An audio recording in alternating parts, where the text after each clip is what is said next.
Today I'm going to show you how to make a pincushion with a difference. It's going to resemble a flower or a cathedral window, and all it is two 12-inch circles, but we're going to make a 5-inch square pincushion like this. This is one I did earlier, so it measures 5 inches. Okay, so first of all you can cut your circles out. Mine are 12 inches. You can adjust this size if you want to. If you want to go for a 10-inch you can, or whatever. Obviously, you know, the smaller the circle, the smaller the pincushion. So you're going to cut out two contrasting fabrics. I've chose these two, and you're going to lie them face sides together, pin them, and then sew all the way around with a 1/4 inch seam and leave about 1.5 inches gap. Okay, so I've gone ahead and done mine, and I've also gone round with my pinking shears and gone all the way around where I've just sewn. If you haven't got any pinking shears, don't worry, just either use your scissors and give them the snip all the way around, or you can just cut quite close to the seam so there's no bulk. And then make sure you back stitch your stitches as well, because when you start to do this now and turn the thing the right way around, you're putting a lot of pressure on them stitches you've just sewn, so you don't want them all to burst open. So make sure you back stitch all your stitches. Okay, so you're going to pull all this through,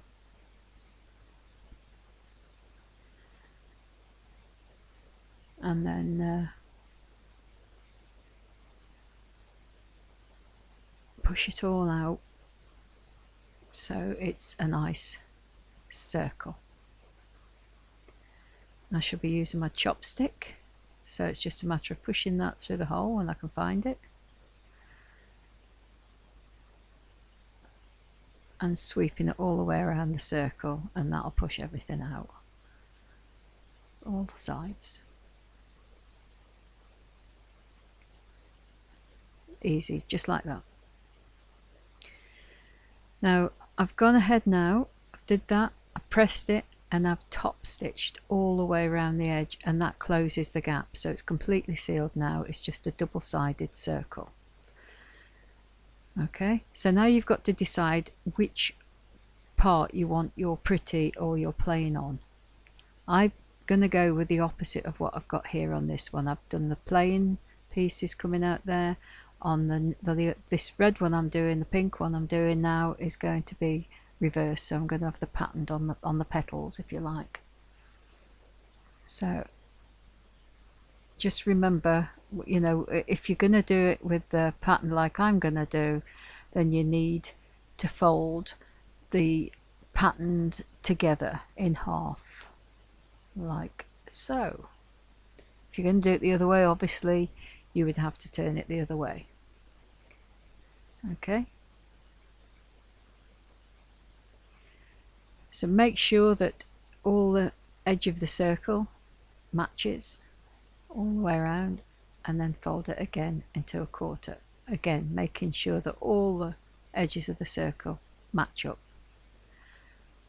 Right, now you're going to take your template square, if you've got one. If you haven't, you'll have to make one out of cardboard and just put some inch increments on it. These we sell at Deany Fabrics. There are 5-inch charm square ruler. I love these, they're so handy. So you're going to try, you've got to get both measurements exactly the same on each segment of this circle. So if we start off, say, from that point, say from a 3 inches, it's got to measure, whatever you've got one measurement there, it's got to measure there. So we'll start off with 3 inches and just move it up, but the tip, the corner of that template has to reach the edge of the circle, which it is nearly doing there. So just up a little bit further and we're there. So both measurements have got to measure exactly the same, and in my case it's 3 3/4 inches. So get your pen. Mine's an iron off pen, so I can mark it, and then I can just iron off the mark if I want to. Okay, so go across. There's about 6 lines there, but never mind. And then up there. Okay, and then flip it over and do exactly the same. Match it up in the corner, and you've got to go all the way up there, and we know it was 3 3/4 inches that side, so it'll be 3 3/4 inches this side. Just make sure it's really square before you start marking with your pen, like that. So now open it back to a half circle, and you can see your lines now. So you're going to stitch up both of these sides. Leave the top, don't stitch that, just those 2 sides. Make sure you back stitch as well. So okay, I've done that, as you can see. I've gone right to the edge, and I've back stitched there, and I've back stitched the other side.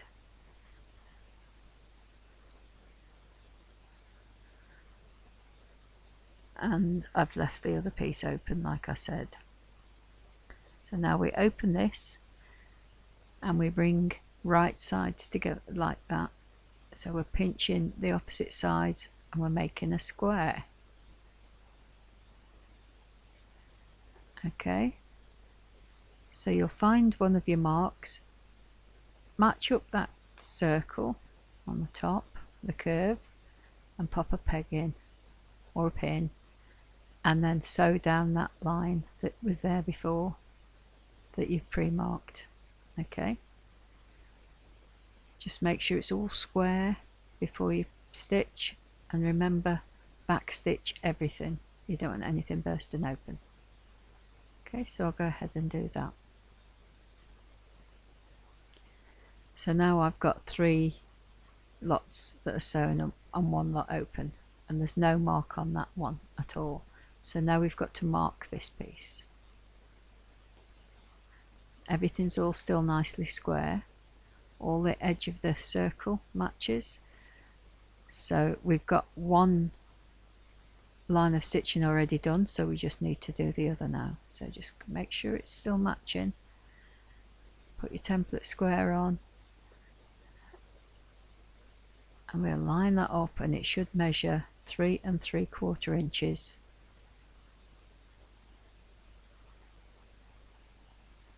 Make sure it's all square, and then draw my line across. Okay, this is the final one. So now I'm going to go across this line, but I'm not going to go to the edge. I'm just going to leave it about 1 inch, 3/4 of an inch to 1 inch, something like that from the edge, and then stitch the other. Again, back stitch it when you start, and back stitch the end, but leave about 3/4 of an inch, something like that. So I've gone ahead and done that. As you can see, I've left about 1 inch. So now what we have to do is open this out like that. Just give it a little tug, and it'll go into like a square. You can use your chopstick if you want to, but that'll do. And then you'll see that little 1 inch hole that you left before. There it is. And that is enough to stuff through. So it's a bit at a time. Push it in, fill it up, and then come back. Okay, now I've done that, I've padded it out, and I've also hand stitched that hole shut. I don't do hand stitching, so I'm not going to show it you close up. I hate hand stitching, so I've just closed up the gap, but I've left the needle and thread in, and I've brought it into the actual center of this pin cushion. So it's still there on the thread. And you make sure that you've got all your stuffing right up to the corners before you sew that gap up. Okay, and my thread is in the center. Just pop it there for now. And now we just do the big reveal, and we turn over these corners, Get all the edges out. Look how pretty that looks. It's so pretty. It's so easy, you know, it's and so lovely.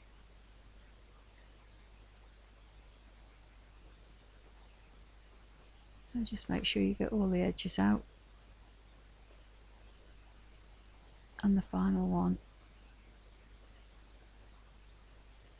Done. So look at that, all coming together. So now you get, I've got some buttons in the centre, which I'm not sure which to use yet. I'll probably use the big one, but I've chose, you can use a bow if you want, or you don't even have to use anything, you can just sew it up, but don't think I'll have that one. I'll have that one, I think that one's too small yet. So I'll go with that one, the pink button. So all you do is you push your needle straight, make sure it's in the center where all the four corners meet, and push your needle in and do it straight.